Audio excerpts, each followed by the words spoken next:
Hello and welcome to Harmonious World. Once again, I'm going to be putting questions to a musician about what makes them tick. This time I'm in conversation with bassist Mark Wade. Based in the States, Mark was over in Europe a couple of weeks ago, and I caught up with him at the wonderful Benslow Music in Hitchin. Mark is a phenomenal bass player, and he was tutoring on a course and appearing live on stage with a number of different groups, which you will hear about during our conversation. I hope you enjoy listening in. What you're listening to now is The Soldier and the Fiddle.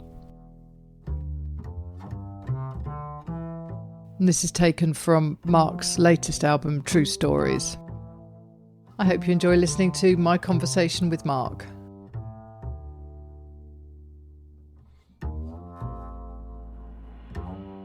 Thank you for joining me for Harmonious World in person, Mark. Well, it's good to be here in person. It's a rare chance to get to meet face to face. Absolutely, yes. And I was checking back, and we spoke in 2020 in the heat of the pandemic. That's exactly right. I think we met right before it all broke loose. Yeah. I had, for anyone who's listening, since this is audio and not video, we're recording this at Benslow Music here in Hitchin, where I met you back in 2020. Actually in this very room, where we're having the concert tonight, is where we had met at that concert back in 2020. Little did we know what would follow just a month later. Absolutely. It was crazy. Absolutely crazy. So, and you're here tonight with Marco Marconi, who's also been on my podcast. So you've just arrived from the States, a little later than we all anticipated, but nevertheless you've got here. Yes. And so you've got a night with Marco here, and then what's next? So I'm here at Benslow tonight, and then for 2 days of teaching a course with Marco, we kind of do a joint course. We both teach the same course together at the same time. It's kind of a fun energy to have two different teachers, but it's a big group of people. Kind of helps. And then Wednesday night, the 13th, we go to London for a spot at 606 Club, which last time I was there was also 2020. So it'd be nice to return there. And then I got a couple days to play tourist in London for this tour before I go on for the rest of it. I'll have a few days in Zurich, Switzerland, with a Swiss pianist who used to be my next door neighbor in New York City. Moved back to Zurich, and I haven't seen him since he moved back probably about 6 years ago. But I'll be playing with him and an American singer by the name of Lizzie Thomas. It's a funny story. She lives in New York, but I don't know her from New York. Wow. Originally, I was going to extend my time here in the tour from the UK to go to Switzerland for a few concerts with Claude. Claude is an artist on Dot Time Records, a prestigious jazz label. And we were going to play a couple of concerts, but the label called him and says, we have another artist who wants to find some dates around that time in that area. And that was Lizzie. Lizzie's also a Dot Time artist. So we said, well, we'll just wrap the two together. So I'm going to be performing with Lizzie and Claude for a couple concerts in Switzerland. I then go to Sweden for a couple days to play with a friend of mine there, a saxophonist by the name of Mikkel Godet, who's pretty well known in Sweden with his band Corpo. I'm going to do some duo concerts with him, some very different, just saxophone and bass, and then a concert of saxophone, bass, and drums, no piano, so like a chordless gig. And then I finish up with 24 hours in southern Germany, outside of Munich, a town called Augsburg, and that's where I'll be reuniting with Claude and Lizzie and a drummer that I don't know, for a live concert recording session for Dot Time Records. Oh, fantastic. Oh, wow, that sounds like a very productive few days then. That's brilliant. And you know that Switzerland and Sweden might be alphabetically close, but they're a million miles apart. Although, I have to say, it's only a 2-hour flight. If you live in the United States, like a 2-hour flight is Yeah, nothing. Not too far. No, so that's right. so it's all, I guess it's all relative. But no, I won't be driving or walking. No, absolutely. No, that sounds fantastic. And you've brought your bass with you. Actually, this is not my bass that we have here. This is a fantastic loaner that I got from Benslow Music here. They have a wonderful, let me say it right, instrument loan scheme. Yeah, they do. And in the United States, a loan scheme would sound like something that was like the black market. So I have to. It's not a rental shop. It is a loan scheme. But they have I have a number of actually wonderful double basses here. And I got to play this when I was here last year. It's just fantastic French bass, so I'm very happy to be reunited here for at least the UK portion of my tour. Right, fantastic. Because I always think, as a saxophone player, I jealously guard my instruments, but of course you can't do that in quite the same way when you travel internationally, can you? It is an issue. I mean, it's wonderful to do 4 countries and all that stuff, but the logistics that are involved if you're a bass player are that much more, because I have to arrange for an instrument at each location. Yeah. I have to pick it up, I have to play it, I have to get it to the concerts, then I have to drop it off before I get to the airport and go to the next place. Yeah. So having the instrument be here at Benslow and staying here at Benslow while I'm here, it just is an enormous treat for me. Yeah. No, that's lovely. Well, and it's a beautiful place to stay, isn't yes, it, as is. well? Oh, so, I love it.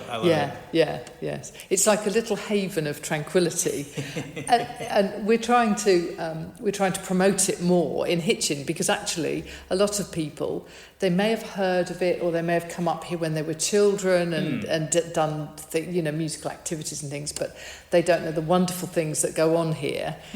So we're trying to promote it more in the town, which is quite interesting because my podcast, is predominantly international, and yet here we are sort of talking about this jewel in Hitchin, which is my hometown, so it's very strange. It's a wonderful place. I mean, I was just blown away by it when I came in 2020, not knowing what to expect. No. I mean, I can say, as an American, coming to visit, we don't have anything. There is nothing like this in the States. No model of school or teaching or lodging or location or facility. This is wholly unique to me. Wow. We have nothing like it. And it just, from the first day here, was just really impressed by the whole operation. Really a very class operation. Yeah, and the staff are wonderful. The food's good. Yeah. So what's not to like? Yeah, exactly. Excellent. It's interesting talking about your bass loan thing. I interviewed Christian McBride just before Christmas, and he ended up playing, while he was in the UK, he played on a bass that he used to own and had sold to somebody, and then they lent it to him for the gigs, which I thought was a really nice way of doing it. So, well, if you're Christian McBride, you have options. Absolutely. When you go places, people know who you are. Absolutely, and you have people who can return the bass and collect it. And there's a little more infrastructure. Yes, no, absolutely. So talk to me about the music. What music projects have you been up to since we last spoke? Oh boy, well, since we last spoke, I released, I think when we talked, I had released my second album, Moving Day. Yes. It was the 2018 album. Yeah. Then I had, had released another trio album called True Stories, probably about 3 years ago now.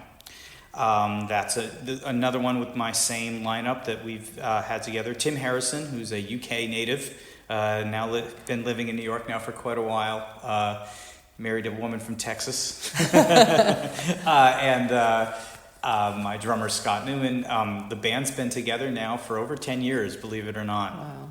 And it's a real luxury, I have to say, having an ensemble that you can keep together that long, because you really do become greater than the sum of your parts, as you get a chance to just kind of just grow over the course of 10 years plus, where each other's going to go. It's a good place to be to make music, for sure. Yeah. And how often do you get together and perform? Well, it varies. Sometimes we have, more opportunities, sometimes a little less.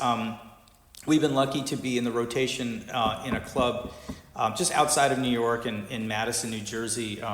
New Jersey, not maybe known for a whole lot of jazz clubs, but they do have one there that is actually recognized widely a place called Shanghai Jazz in Madison, New Jersey, and we've gotten into the steady rotation there, which is nice. So we tend to be there every other month or so. Mm-hmm.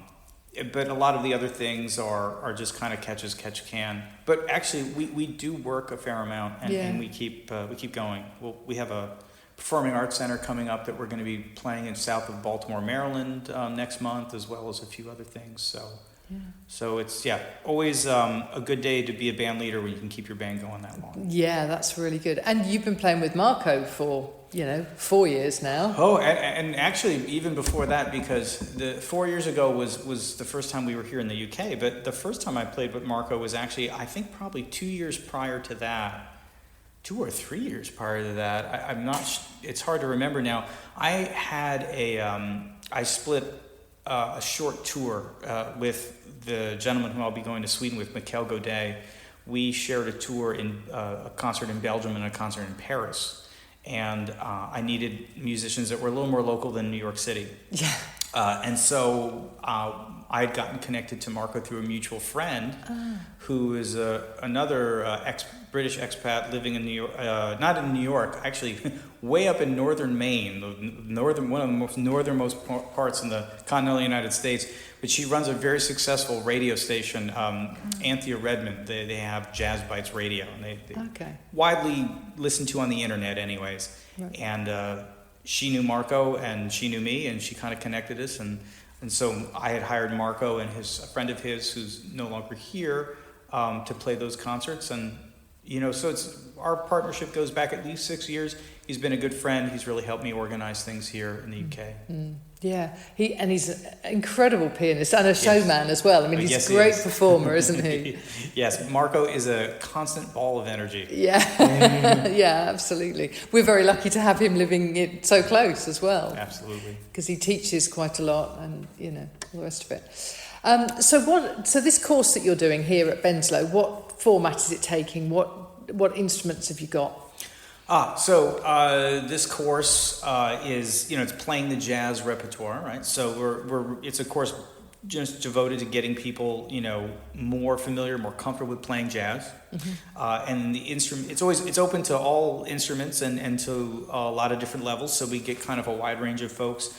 So every instrument you can think of that would be in a jazz band, and a few that maybe you wouldn't see. I think last time we had someone who played both clarinet and oboe, which was different. Okay. I believe this time we also have someone who's playing violin, perhaps. So we get a few kind of more untraditional instruments, but by and large, it's what you would expect: piano, bass, drums, saxophones. We don't get too many brass instruments. We may have a trombone player on this course and a guitar player, I think, as well. Right. And it's just about working through standards and that sort of thing, is it? Precisely. There's, like I said, we get people who have slightly different backgrounds. Some people more experienced, some people a little less. So we try to give a little something for everybody. Right. And the course here is it's a great way for people who maybe don't get a chance to play every day to have like a very music intensive experience. And get to play a lot, see a lot of music. You hear two different perspectives in some ways on jazz, both Marco and mine. We say the same thing for some things, but when you have more than one instructor, you can always just get that slightly different angle. So I think it's actually a really nice setup that they have here at Benslow for the course. I think it's very beneficial, actually. Yeah, and I mean the range of courses they do is really good, and they reach a wide range of people, which is nice. So I think that's something they want to build on. Interesting hearing you talk about oboe, because I've come across a jazz outfit called Affinity. Maybe they're just the Affinity Orchestra. They're from, I think, Leeds, one of the conservatoires. It might be Birmingham. Anyway, one of the music conservatoires, and they've got jazz oboe, which is really, really interesting, and I think it works alongside a bigger ensemble. Sure. I can't imagine it in a sort of quartet kind of thing, It's not a color we're used to hearing. No, exactly. And I think the range difference from the bass would be quite intense. Also, not a super easy instrument to play, the oboe. No, absolutely, and the embouchure is so difficult to play that for any length of time. I think it's quite not designed to play Coltrane's Love Supreme on. I think that's true. That's absolutely true. So when you go back to the States, what do the next few months hold? Well, I'll get back to my teaching regiment, which is at Lehigh University in Pennsylvania. So for those who want a little geography lesson, that would be about an hour and 45 minutes west of New York City. Everybody on the jazz faculty at the university there, they're all New York guys, so everybody drives out, does their teaching on one day, and then comes home. So it's not a full-time teaching job. I'm there about once a week. Sometimes a little bit more if I have extra concerts to play, and sometimes, not at all. So I'll have that. I'll go back to some gigs with my band that I mentioned. We have a couple dates in April coming up that we're preparing for. I have various and sundry freelance gigs. It's not just my band as a bass player. You're always, playing a lot of other different projects.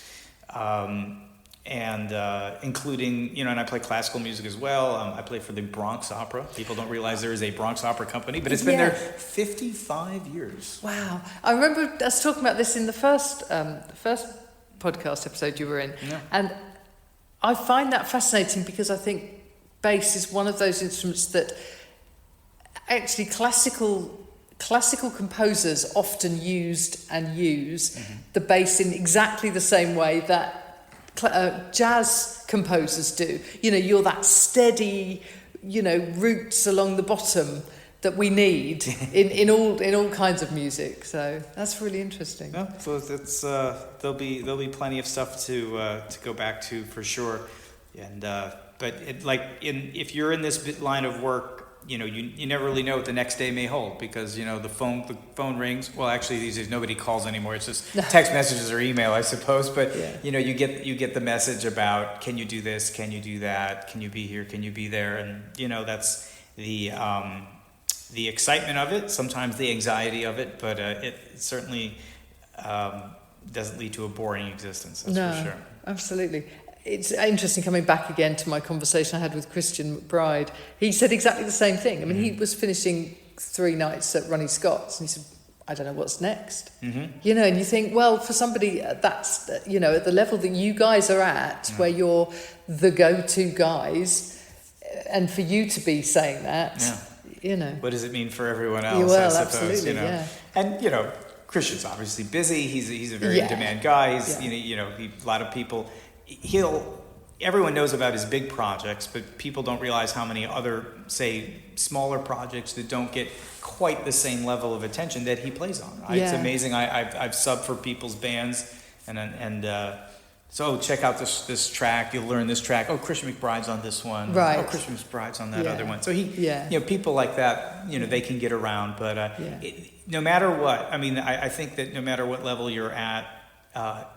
In this business, there's you have to have a certain amount of humility because you can be riding high on top with a billion things, and then you can get humbled pretty quickly sometimes. So you just have to kind of keep the faith and stay steady. It keeps going. Fantastic. Okay, well, thank you so much. It's been really nice talking to you, Mark. Well, it's my pleasure. It's so nice to be able to do this in person. Exactly. Not on Zoom. Brilliant. Yeah.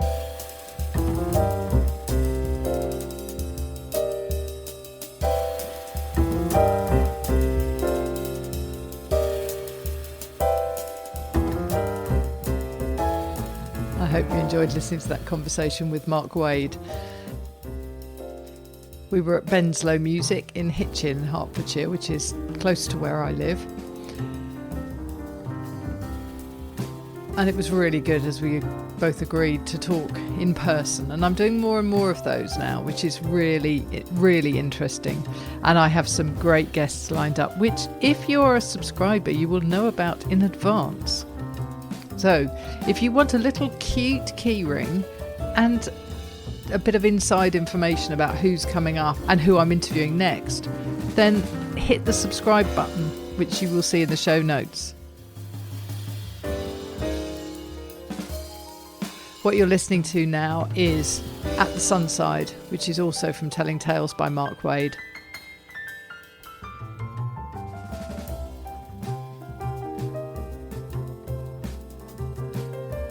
All of the links for finding out more about Mark are in the show notes.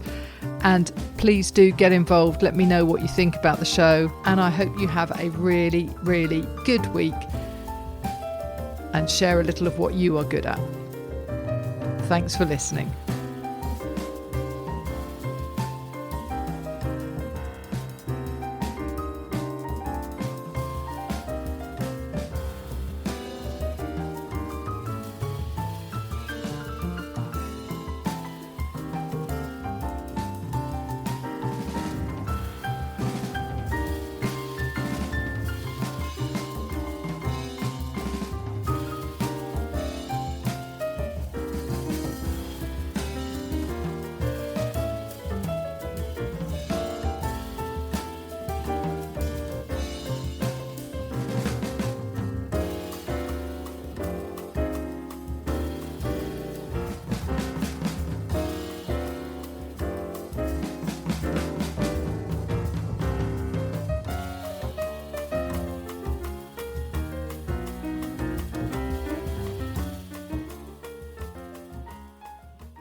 Thank you for listening to the latest episode of Harmonious World. My name is Hilary Seabrook, and it's a great delight to bring this series of discussions with musicians and composers and writers and all sorts of people to you.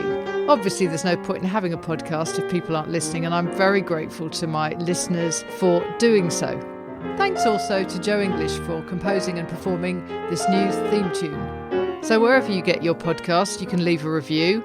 You can share this with your friends and family, either as a link or on social media and that sort of thing. I'd be really grateful for that. Don't forget that you can subscribe now. There's a link wherever you get your podcasts. So have a great week, and please remember why I started this, which is just to try and make the world a little more harmonious. Thanks for listening to Harmonious World.